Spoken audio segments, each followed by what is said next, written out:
Alunos da FATEC, bem-vindos. Disciplina de tratamento térmico. Então nós vamos continuar com os conteúdos. Eu vou passar o conteúdo pelos slides, né, gravando essa aula, deixar disponível na sala virtual. Meu nome, já me apresentei no primeiro dia de aula. Não sei se tem algum aluno que não estava no primeiro dia. Então, eu me chamo João Paulo Saqueto, tem meu e-mail. Precisar de alguma informação, pode entrar em contato por esse endereço. Nosso conteúdo previsto na disciplina, além do que já foi comentado no primeiro dia de aula, né? Então essa apresentação de slides aqui, ela contempla boa parte da disciplina. E então aqui tem aí uma breve sequência daquilo que nós vamos estar abordando, tá? Então, uma introdução ao tratamento térmico, né? Alguns fundamentos de engenharia e ciências materiais, basicamente uma análise em cima do diagrama ferro-carbono para verificar o comportamento da liga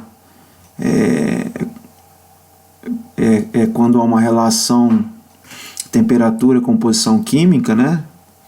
Em específico teor de carbono, tá? Depois falar um pouquinho de transformação de fase. Transformação de fase, do ponto de vista microestrutural, é o que justifica, é o que denota a alteração das propriedades mecânicas de um determinado material submetido a uma operação de tratamento térmico. Depois nós vamos falar dos tratamentos térmicos, né? Então nós vamos dar uma passada aí por cada um dos tratamentos mais comuns, tá? Então eles são divididos aí em duas classes, né? Basicamente eles têm, conforme o modo de resfriamento, eles podem ser de resfriamento contínuo ou de resfriamento isotérmico, em que se faz o resfriamento até uma determinada temperatura, aguarda por um determinado instante de tempo, né? E no final a gente faz uma revisão geral, tá? Então, de maneira sucinta, é esse conteúdo que a gente vai estar abordando, não só na apresentação de hoje, né? Hoje eu vou avançar com os slides até uma determinada etapa compatível com uma aula. Depois, na sequência, a gente complementa o conteúdo com outras aulas, tá? Então aqui uma breve introdução falando de quais são os fundamentos, né, do ponto de vista histórico dos tratamentos térmicos. Basicamente, o homem descobriu que com o procedimento de aquecer uma determinada liga metálica e posteriormente resfriar esse material aquecido, esse procedimento ele torna capaz de modificar certas propriedades mecânicas na liga metálica, tá? Então o tratamento térmico, de uma forma bem resumida, nada mais é do que aquecer o material e depois resfriar. A qual temperatura vai aquecer e em qual velocidade vai resfriar é o que diferencia um tratamento térmico do outro, um objetivo com relação a propriedades mecânicas de um material para o outro e assim por diante, né? Consequentemente, a modificação microestrutural do material também, ela está inclusa nesse procedimento de aquecer e resfriar o metal. Então isso já foi descoberto há séculos, né? E até hoje, do ponto de vista básico aí, né, os fundamentos do tratamento térmico se resumem a aquecer e resfriar o material, tá? Então, aqui fala que em seguida também descobriu que a taxa de resfriamento e a composição química do material, aqui em específico para os aços, é o teor de carbono, né? O elemento químico responsável pela modificação das microestruturas do material e das propriedades mecânicas. Então, a velocidade de resfriamento ela influencia, né, na modificação de tais propriedades, assim como o teor de carbono. Tá? Então, esse processo de aquecer e resfriar é o que denominamos de tratamento térmico. Quais são os objetivos? Né? Por que um componente ou uma matéria-prima ainda no estado bruto, né, antes de ser manufaturada, por que a gente submete a esse processo de aquecimento e resfriamento? Então, o tratamento térmico ele tem como objetivo remoção de tensão interna. Então, uma junta soldada, por exemplo, né, que devido ao processo de união, ela armazena algumas tensões na região soldada, e o tratamento térmico ele tem a capacidade de remover essas tensões. Aumento ou a diminuição da dureza, né? Então, só pelo fato de aquecer e resfriar o material dentro das condições controladas ao objetivo requerido, é possível estar modificando a dureza do material. Aumento da resistência mecânica, né? Ou diminuir a resistência mecânica, dependendo da situação. Melhorar a ductilidade do material, ou seja, tornar o material mais suscetível a um processo de conformação, mais dúctil, né? Ductilidade é uma propriedade mecânica muitas vezes requerida para determinadas aplicações, especialmente aí nos processos de conformação.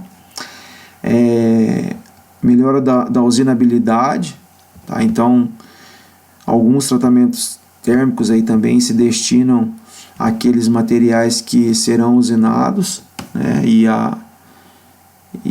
através do processo é possível melhorar essa capacidade do material de ser submetido a um processo de corte, que é a usinagem. É possível melhorar a resistência ao desgaste, por exemplo, promovendo um endurecimento da superfície do material através de um processo de têmpera, que é um dos tratamentos térmicos aí bastante comum em materiais. Então, uma vez que é endurecido uma camada superficial do material, isso oferece uma maior resistência ao desgaste em suas mais diferentes formas, né? E melhora a resistência ao calor, né? Que é outra propriedade também que, dependendo da aplicação, é requerida ao material, e o tratamento térmico ele tem essa capacidade de oferecer a melhora de todas essas propriedades, né? E esse comportamento do material perante a diversas situações.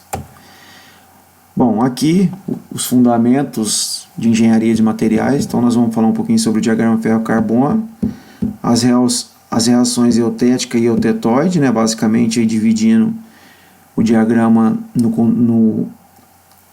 na parte ali dos aços, né? E dos ferros fundidos, e as microestruturas características, isso relacionando temperatura com a composição química. Então aqui a definição das ligas ferro-carbono.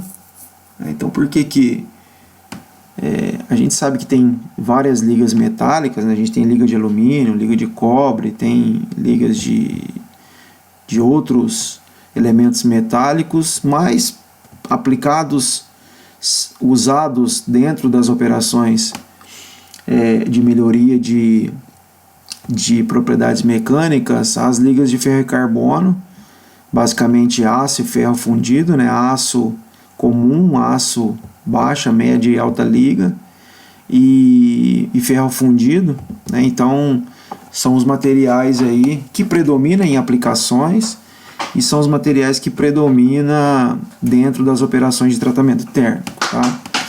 E aqui nós vamos estar falando um pouquinho das ligas de ferro e carbono, sem direcionar muito para ligas que contêm outras outras quantidades aí considerável de um outro elemento químico, né? Então, o nosso foco aqui é nas ligas de ferro e carbono, tá? De baixo, médio e alto teor de carbono. Então, aqui fala que são as ligas mais usadas, né?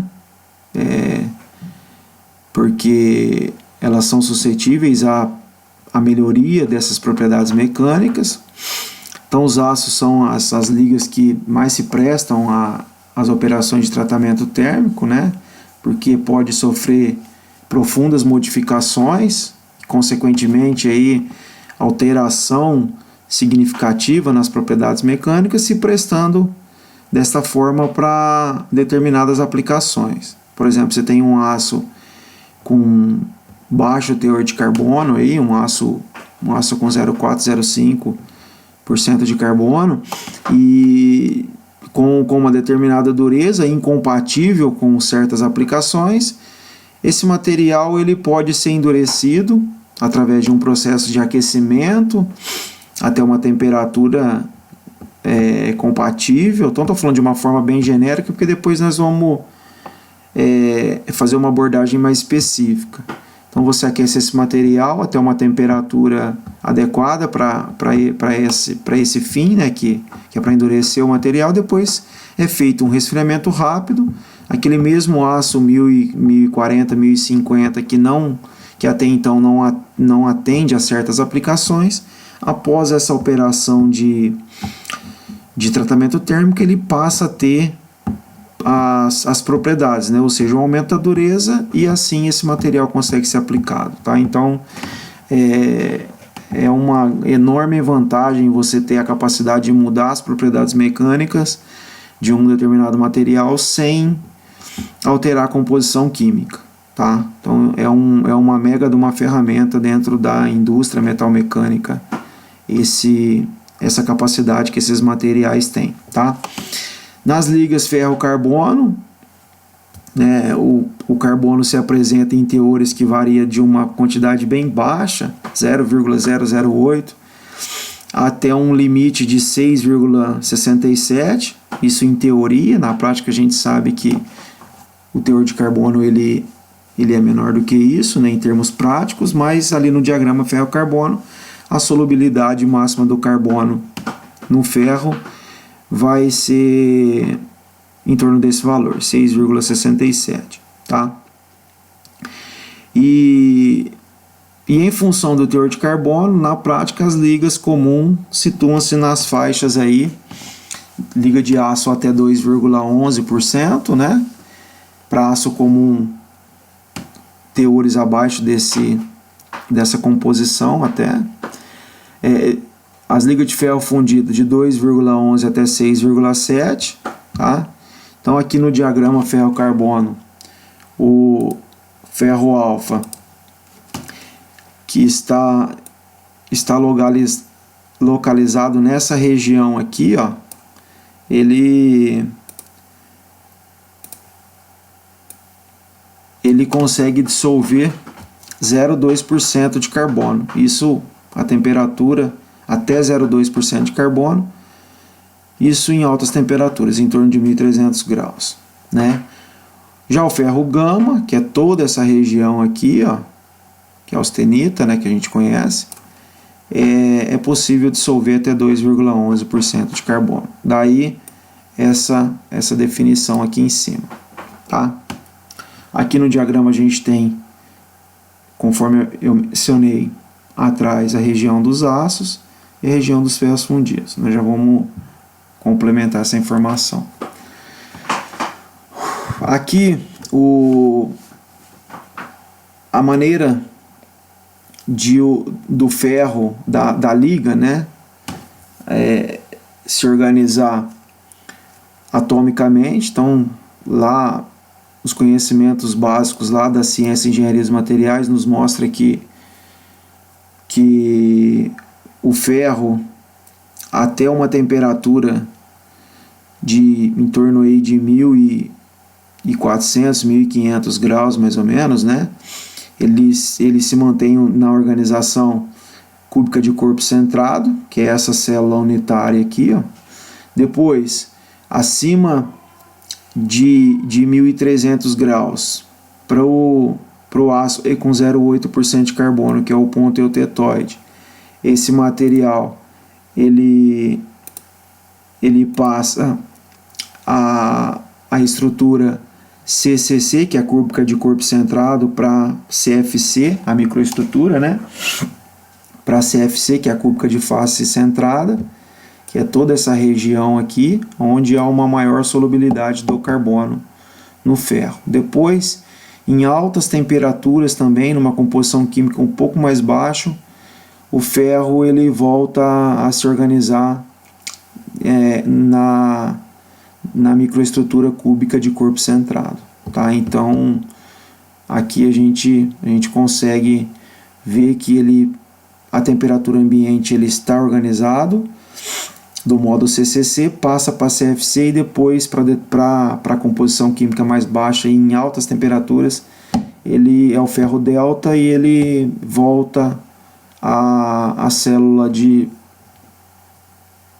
CCC cúbica de corpo centrado, tá? Alotropia do ferro, né? Então aqui as duas células unitárias, a cúbica de corpo centrado, né? Então aqui é um pedaço aí de uma estrutura cristalina, né? Do material. E aqui a cúbica de face centrada. Alguns outros metais, aqui como exemplo, né, com relação a CFC, e aqui outros exemplos aí também de metal e em algumas temperaturas descritas aqui como célula CCC. Então aqui os conceitos, né, definindo de uma forma escrita os conceitos: ferro alfa, ferro praticamente puro, né? A gente viu que é um teor bem baixo de carbono, porém em termos práticos considera que é um ferro puro. A estrutura cúbica de corpo centrado, estável à temperatura ambiente, tá? Uma baixa dureza e uma baixa resistência à tração, uma elevada ductilidade, ou seja, a capacidade de ser deformado, né? Quanto menor o teor de carbono, maior a capacidade do material deformar plasticamente, e também uma elevada resistência ao impacto, tá? A austenita, que é a solução sólida do carbono em ferro, já na estrutura cúbica de face centrada, conforme nós vimos nos slides anteriores. Instável à temperatura ambiente. Por que instável? Porque ela ocorre a temperaturas acima de 800 graus, né? Se a gente voltar aqui, ó, nesse ponto aqui, a gente tem a temperatura de 727 graus. Aqui a temperatura está em Fahrenheit, né? Graus Celsius, aqui 723 graus, ó, tá? Então ela é instável à temperatura ambiente, ou seja, para essa liga metálica conseguir obter essa estrutura CFC, deve haver o aquecimento. Tem uma boa resistência mecânica e uma apreciável tenacidade, ou seja, a capacidade de receber o impacto e não se romper. E essa fase do material ela não é magnética. O ferro delta, solução sólida de carbono em ferro na estrutura CCC, instável também à temperatura ambiente, né? Conforme nós vimos, ocorre em altas temperaturas, em torno de 2.000 graus. Tá? Então, conforme 2.000 graus, não, desculpa, é em torno de 1.500 graus, tá? 2.000 graus já fundiu o material, né? E aqui a cementita, ou carbeto de ferro, né? Fe3C, o carbeto de ferro, solução sólida de carbono em ferro, com uma microestrutura ortorrômbica, estável à temperatura ambiente, porém fica limitada em aplicações em função da alta dureza, consequentemente da alta fragilidade. Tá? Então aqui a gente tem o ponto eutetoide correspondente à região dos aços, né? Então aqui embaixo está os aços, e aqui o ponto eutético, correspondente à região dos ferros fundidos. Os aços, então a gente classifica, né? Há uma classificação bem básica em termos do teor de carbono do material, abaixo do ponto eutetoide, que é em torno de 0,8%, em algumas literaturas considera 0,77%, né? Aqui está arredondado para 0,8%. Então, o teor de carbono menor do que 0,8% considera-se aços hipoeutetoides. O ácido eutetoide é aquele que tem justamente a composição de 0,8% de carbono, e os ácidos hipereutetoides com teor de carbono acima de 0,8%. Tá? Então aqui a gente tem a região do diagrama contemplada aí pelo um teor abaixo do ponto eutetoide, né, que vai de 0,08 até 0,8, que é essa faixa aqui, ó, tá? E aqui a gente tem um aumento para poder verificar numa imagem maior quais são as microestruturas. Então a gente tem aqui a temperatura ambiente, uma fase predominantemente de ferrita e 10% de perlita, que é uma microestrutura formada por ferrita e cementita. A gente vê as lamelas, né? Isso já foi abordado também em outras disciplinas anteriores, e pré-requisito para a disciplina de tratamento térmico, né? Então a gente vê aqui, ó, os grãos de ferrita, que é essa parte branca, e alguns grãos de perlita, né? 90% de ferro alfa, 90% de ferrita. Aqui é a mesma região, e aqui em cima 100% de austenita, ou seja, houve uma transformação de fase. Essa é a microestrutura de um aço hipoeutetoide. Na imagem não fala exatamente qual é o aço, né? Pela imagem a gente consegue ver que predomina a ferrita, toda essa parte branca da imagem metalográfica, né? Então é possível constatar que é um aço com teor de carbono abaixo de 0,8. Aqui provavelmente um aço 1030, 1035. O aço eutetoide exatamente nesse ponto aqui, ó, tá? Então nesse ponto 100% de perlita, que a gente consegue ver o grão perlítico com as lamelas, né, de perlita, né? Então a gente tem aqui a perlita, ela é formada por ferrita e cementita na proporção de 8:1. Tá? Aqui é um grão perlítico, a temperatura acima de 723 graus, 100% austenita. Tá? Embora as imagens aqui são semelhantes, aqui é uma imagem simbólica da perlita e aqui é uma imagem simbólica da austenita. Tá? Então o aspecto é parecido, porém a microestrutura é completamente diferente. Esse é um aço eutetoide, então a gente vê aqui todos os grãos perlíticos, né? Uns mais destacados, outros mais tímidos aqui, porém a gente consegue ver as lamelas de perlita e de cementita e de ferrita, né? Formando um grão perlítico. Então isso aqui é um grão perlítico, ó. Se a gente fizer um contorno aqui, isso aqui é um grão perlítico. O branco é ferrita e o escuro aqui, ó, as linhas escuras, é a cementita, né, na proporção de 8:1, formando um grão perlítico. E o aço hipereutetoide, acima de 0,8, em teoria até 2,11, em que a gente tem a perlita e o excedente de carbono, ele não é solúvel no ferro, ele se acomoda no contorno de grão. Tá? Então aqui a gente tem um grão perlítico e a cementita no contorno de grão. Tá? Aqui é a mesma coisa, um grão perlítico e a cementita no contorno de grão, e aqui é 100% de austenita, ferro gama. A microestrutura, então a gente vê o grão perlítico, essa é uma imagem real, tá? De um aço hipereutetoide, e aqui a sementita no contorno de grão, tornando esses materiais extremamente duros, com uma alta fragilidade, em termos práticos, bastante limitados em aplicações, nesta condição devido à alta fragilidade. Material difícil de ser trabalhado, difícil de ser usinado, difícil de ser soldado, quase impossível de ser conformado, a frio principalmente, né? Então, material bastante limitado em termos de aplicações.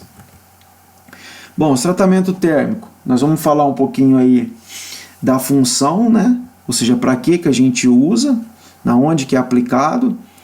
Nós vamos falar um pouquinho sobre os fornos usados, né? Então, se a gente está falando que o material ele será aquecido e posteriormente resfriado, deve-se haver meios para aquecer esse material e formas de resfriar esse material, tá?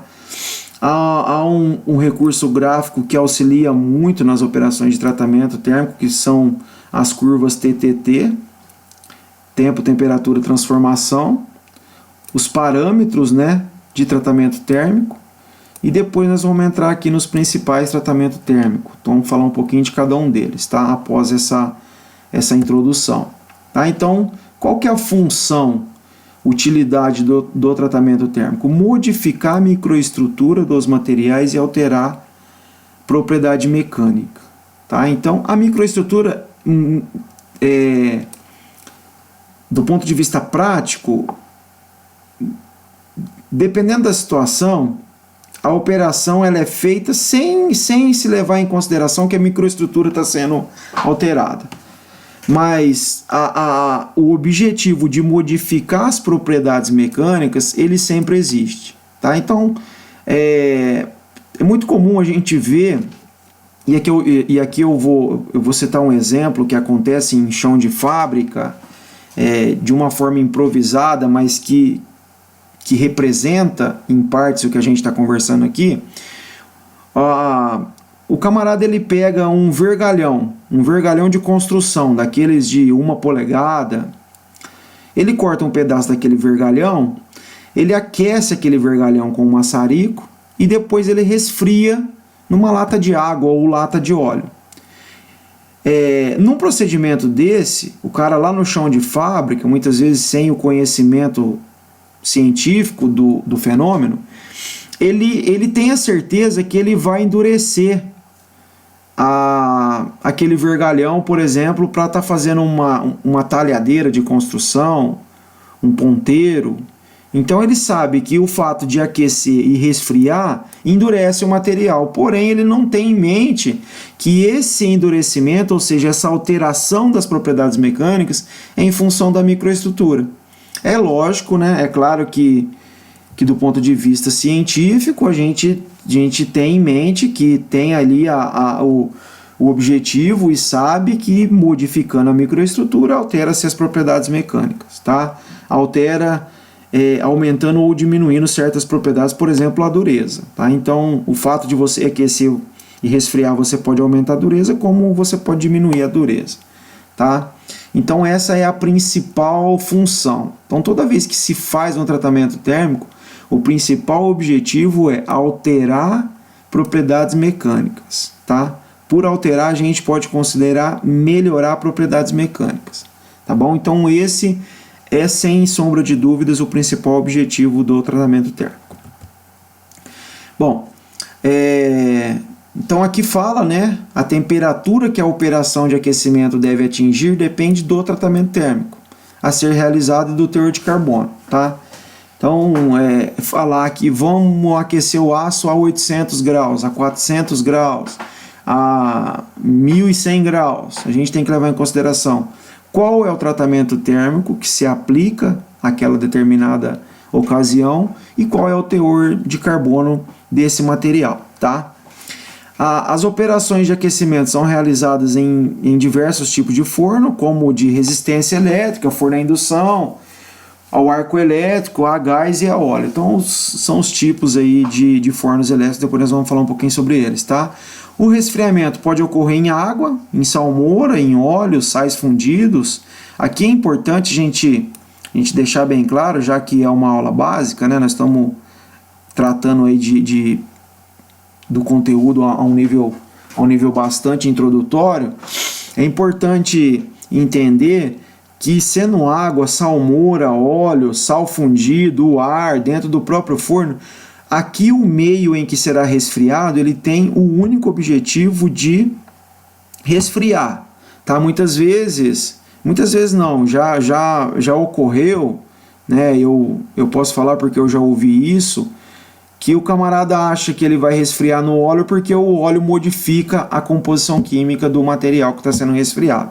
O óleo é simplesmente um agente capaz de resfriar a uma alta taxa de resfriamento. Tá? Então, sendo água, sendo salmoura, sendo óleo, esse produto ele tem a única função de resfriar o material e não de modificar, fornecer nenhum tipo de elemento químico para modificar a composição química. Então não tem nada disso, é simplesmente para poder resfriar. Tá?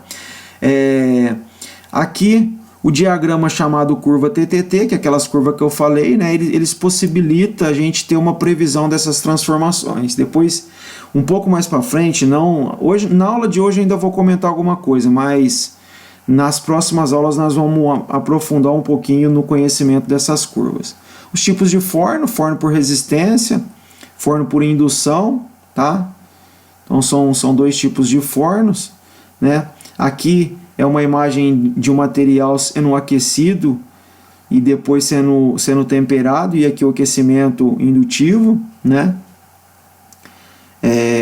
Então aqui é uma imagem simbólica, o material passa por um aquecimento e já é colocado num recipiente com água ou com óleo para poder fazer o resfriamento rápido do material. Esses fornos eles podem ser de batelada, ou seja, a gente coloca uma determinada carga lá dentro, aquece até uma determinada temperatura, permanece essa temperatura por um determinado tempo até que todo o volume, a massa do material consiga equalizar essa temperatura, né?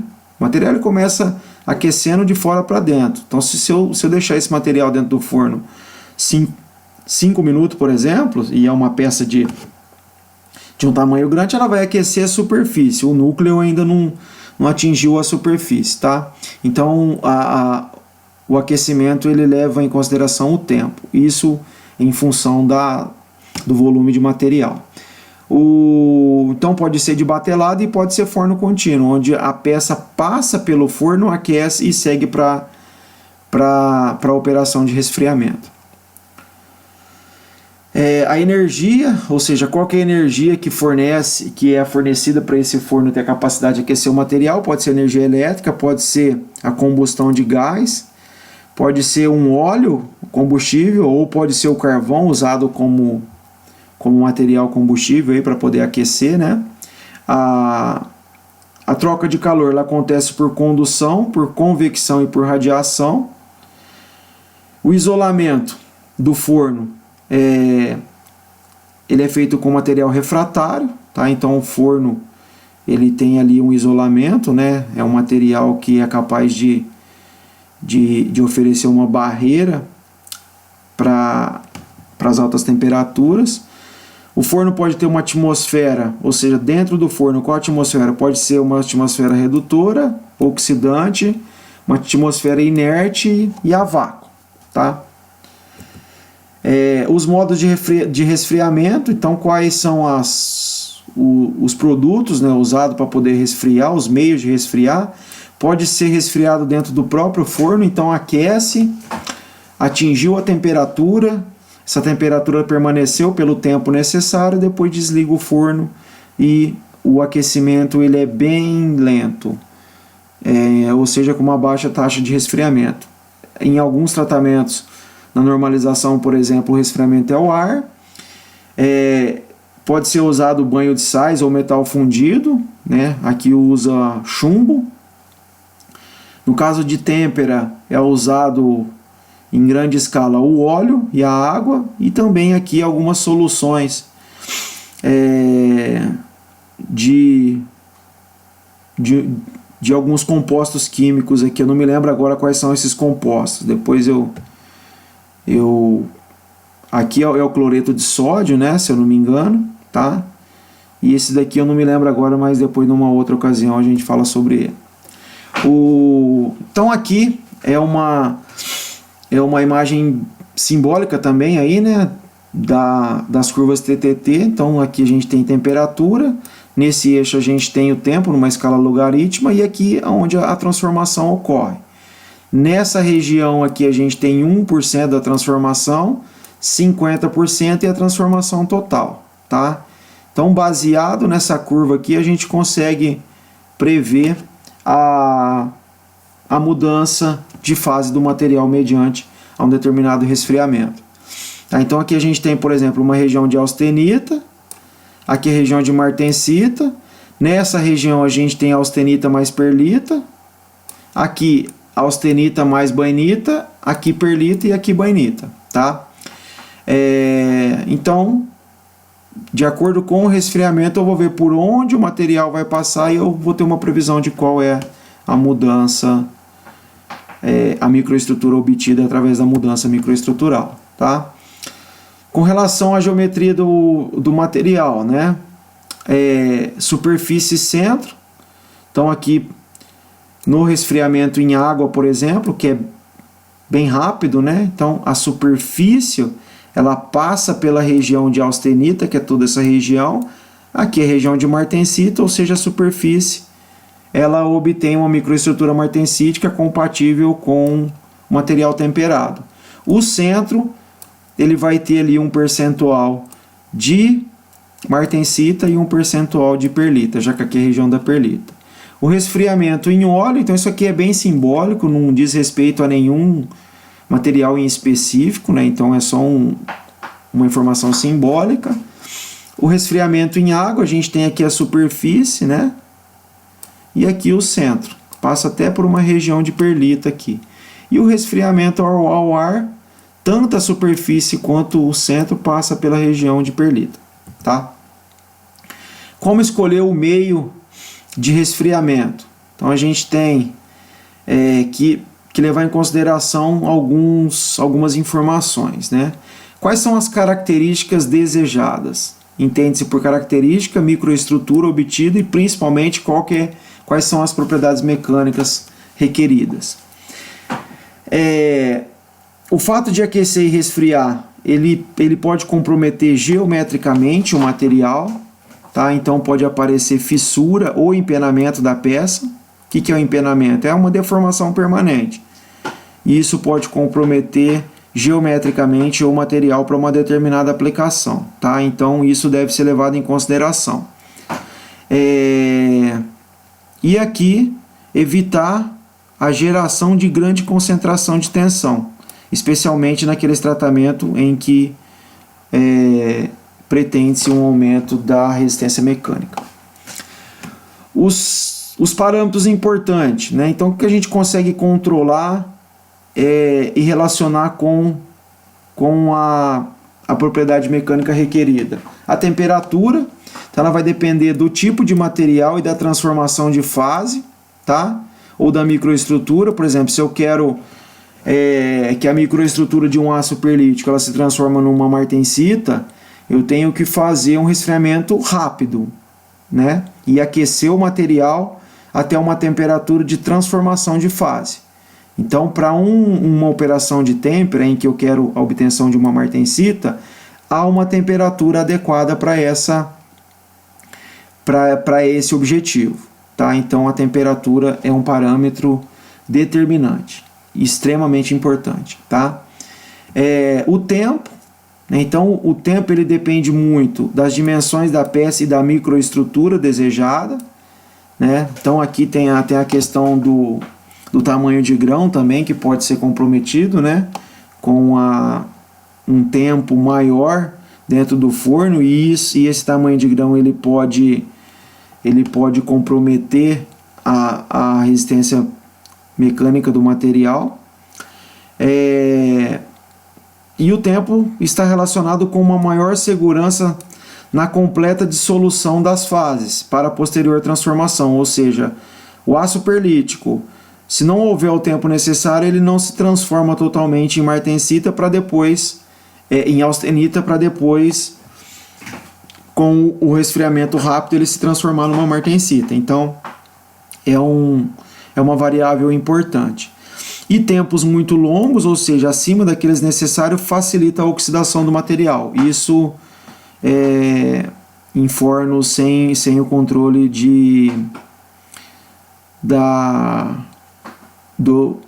do ar interno, né?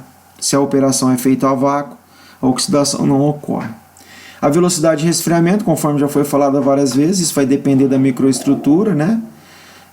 Do tipo de material e da propriedade mecânica. Então é um fator muito importante, porque junto com a composição química, então associado composição química com a velocidade de resfriamento, é o que vai determinar qual que é a microestrutura obtida, tá? E aqui, só complementando, né, o que foi dito há pouco com relação à oxidação, a atmosfera do forno, tá? Então, para evitar a oxidação ou algum elemento químico, exemplo, a descarbonetação. O que é a descarbonetação? É a perda superficial de carbono, tá?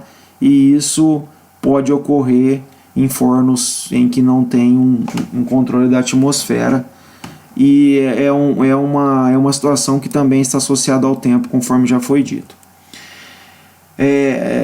Aqui nós vamos classificar os tratamentos térmicos em dois tipos, tá? De resfriamento contínuo, acho que eu já comentei alguma coisa lá no comecinho. Então aquece e resfria até a temperatura ambiente de uma forma contínua, e os tratamentos isotérmicos. Então a gente tem aqui o recozimento para alívio de tensão, aqui o recozimento de recristalização, homogeneização e o recozimento total ou pleno. Tem a normalização, tem a têmpera e o revenido, são dois tratamentos térmicos diferentes, porém um complementa o outro. E o tratamento de coalescimento ou esferoidização, aplicados em aço com alto teor de carbono para favorecer a usinagem. Tá? E como os tratamentos isotérmicos, a martêmpera e a austêmpera. Então aqui de resfriamento contínuo, é simbolizado por essa seta, ó, e o de resfriamento isotérmico, que vem até uma determinada temperatura, depois fica um período nessa temperatura para dar um tempo da transformação ocorrer, depois prossegue com o resfriamento. Tá? Então os dois tipos de tratamento isotérmico, a martêmpera e a austêmpera, e aqui os tratamentos de resfriamento contínuo. Aqui simbolizando o resfriamento contínuo na curva TTT, então a gente tem aqui para um aço resfriado rápido, por exemplo, no caso da têmpera, ó, então passa fora do cotovelo da curva, entra na região de transformação de martensita. Martensita inicial, martensita final. Tá? Depois mantém um tempo, reaquece esse material abaixo da zona crítica, mantém por um tempo para obter a martensita revenida. E aqui o tratamento térmico de normalização passando pela região de perlita. Tá? Então um resfriamento, aqui a gente tem o tempo, né? Então aqui percebe-se que o resfriamento é feito num tempo maior, consequentemente numa menor taxa de resfriamento.